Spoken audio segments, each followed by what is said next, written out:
നമ്മുടെ വിശുദ്ധായ ദൈവത്തിന്റെ ജീവനുള്ള വനങ്ങൾ അറിയിപ്പിനെ നാം കേൾക്കണം.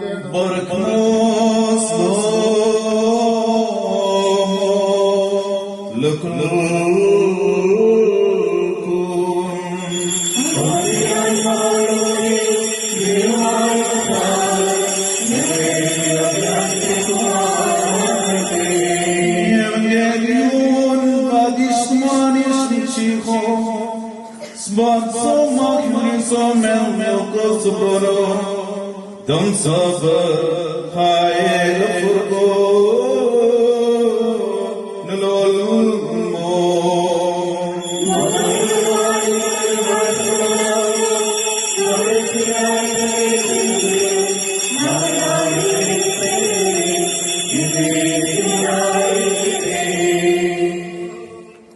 Dum dobro semana furqo dilale shunchiho Melsul khayal agas basa melsul to qadis Maryam barakah hukane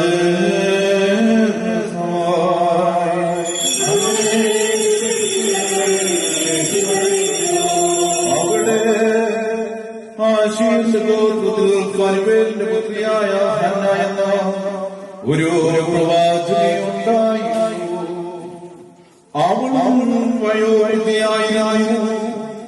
അവൾ കന്യാകാലം കഴിഞ്ഞ് 7 സംവത്സരം ഭർത്താവിനോടുകൂടെ വസിച്ചിട്ട് പിന്നെ 84 സംവത്സരത്തോളം വിധവയായി ദൈവാലയത്തിൽ നിന്ന് മാറാതെ രാവും പകലും ഉപവാസത്തോടും പ്രാർത്ഥനയോടും കൂടി ആരാധന ചെയ്തുകൊണ്ട് വസിക്കുകയായിരുന്നു. ആ സമയത്ത് തന്നെ അവൾ എഴുന്നേറ്റ് കർത്താവിനെ സ്തുതിക്കുകയും അവനെ കുറിച്ച് യെരൂശലേമിന്റെ രക്ഷയെ പ്രതീക്ഷിച്ചുകൊണ്ടിരുന്ന എല്ലാവരോടും അവൾ സംസാരിക്കുകയും ചെയ്തു. കർത്താവിന്റെ ന്യായപ്രമാണപ്രകാരം സകലവും നിവർത്തിച്ച ശേഷം ഗലീലായിലെ പട്ടണമായ നസ്രയത്തിലേക്ക് അവർ തിരിച്ചുപോയി. വളർന്നു ബലവാനായി മരിക്കുകയും ജ്ഞാനം കൊണ്ട് നിറയുകയും ചെയ്തു. ദൈവകൃപയും അവന്റെ മേൽ ഉണ്ടായിരുന്നു. ഉശായിനോ ലുക്കു